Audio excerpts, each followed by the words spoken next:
Good evening, class. So, in the previous video, we have discussed about the security mechanism.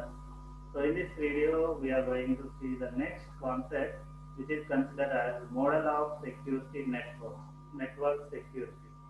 So, where we are going to show that how we are going to provide the security while we are transmitting the data within the network. Okay.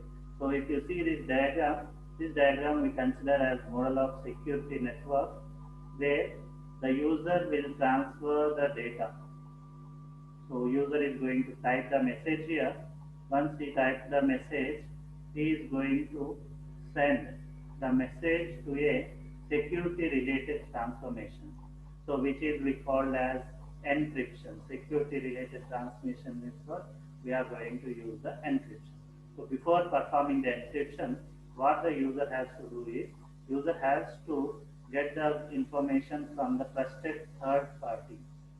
So here the trusted third party will be share the information to the sender and the receiver, both the persons. It is going to share the information to the senders and the receiver. So what information it is going to share means some secret key information. This key is used for encryption and decryption process. Okay? So that is encoding and decoding. So to encode or decode, some information is required. Some algorithm is required. That algorithm requires some data, secure data is required. So that algorithm and security data will be provided by our secure third party. So this secure third party, trusted third, we call that secure third party as a trusted third party. So this trusted third party will be send the information, secret information to resource A and B, where we are going to transfer. A will create, suppose this is A, so A will create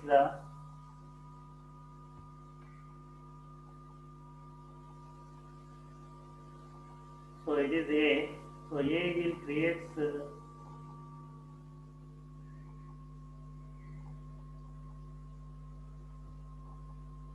this part. So this is the part where A is going to process, and this is the part where B, receiver.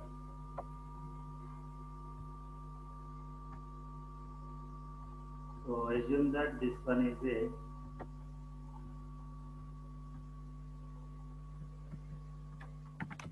A.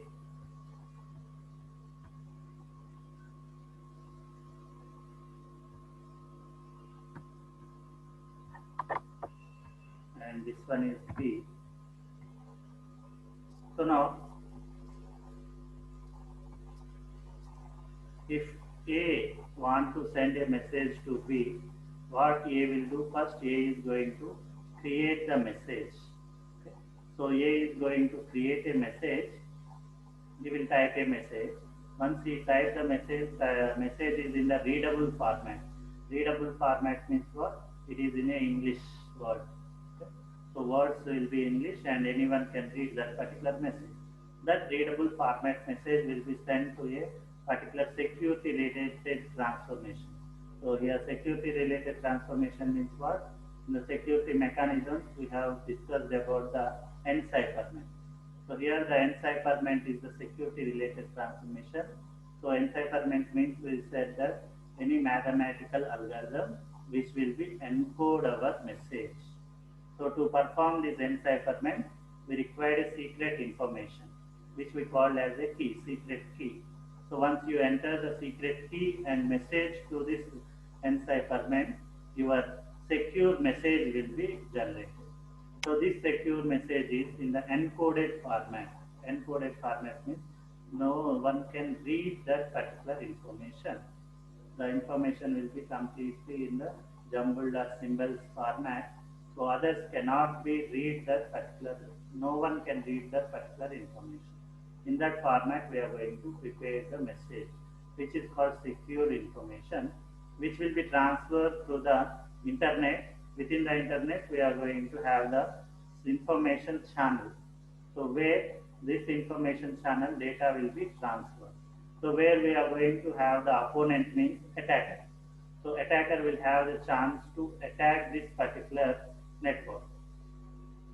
So to attack this particular network, he is going to use the different tools to attack on this network to get the information, what type of information it is from. But the information is in the secure message, so attacker cannot understand that particular message.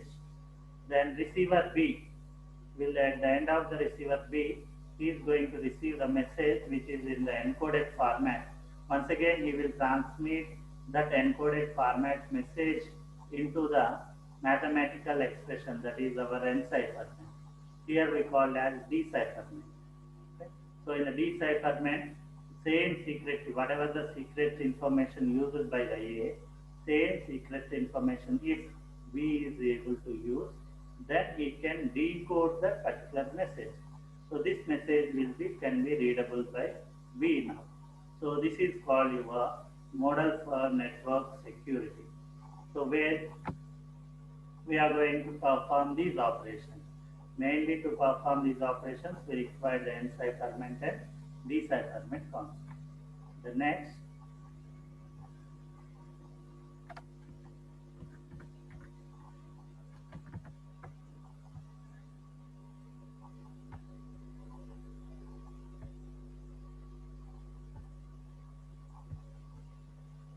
so next you can see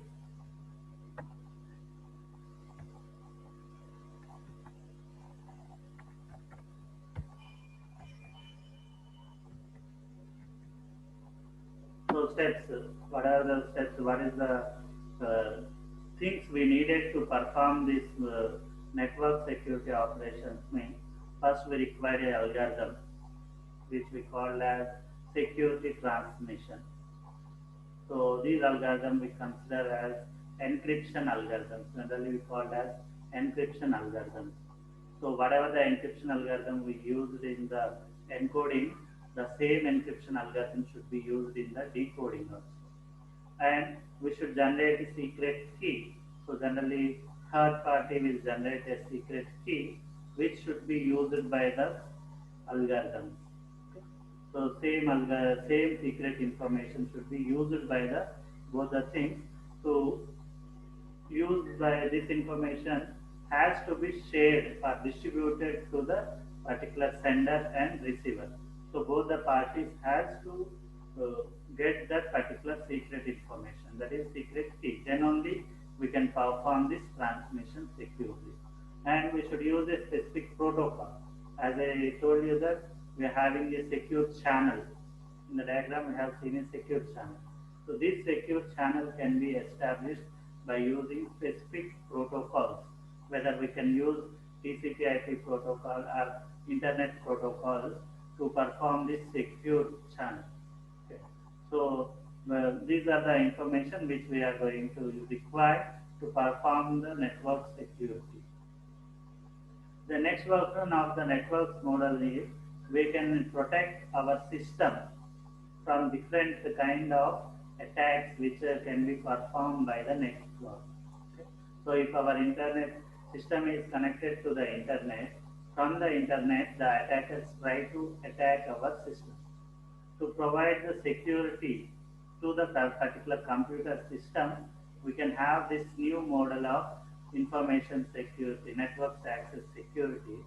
So in this network access security, if you observe, we are going to have the information system. If you observe, we are going to have this information system which is going to contain the data, processes and software. Everything will be there in this computer, which will be secured by a gatekeeper function. So this gatekeeper function is responsible for verifying whatever the person want to connect to that particular system or software want to access that particular system is an attacker or a genuine person. Okay. So here gatekeeper will contain a list of authorized users. So whoever want to enter into the system, the gatekeeper will verify that within that list that particular job name, software name or username is there or not. If the username or job name is not there, then this gatekeeper will not be allowed that particular software or user to access this particular system. This is called the network access security, okay, which will restrict your hackers or which will restrict the worm software which attacks our computer. So this is called as network access security.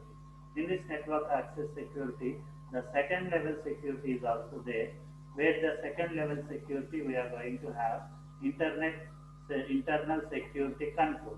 So the internal security control, what it will do is, if a genuine user also try to perform unauthorized operation in the system, so gatekeeper will verify that the user is genuine or not. If user is genuine, the gatekeeper will be allow the user to access the system. But if the genuine user wants to perform any authorized operation, the gatekeeper cannot identify. That's why we are going to have the second level of security control. This security control will be secure the monitor the actions which are performed by the genuine users. If any unauthorized action has been performed by the user, then this security control will be identified. So that is the thing, and the network access can be done in this fashion. We can use proper security gatekeeper should be there, which will contain the identified users list should be there in the secure gatekeeper, and implement the security control to access only authorized users can perform that particular operation. Okay, so the trusted computers may be useful to help implement this type of models. So this is the conclusion of the class.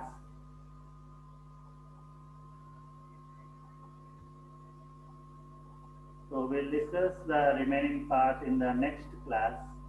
Okay, bye.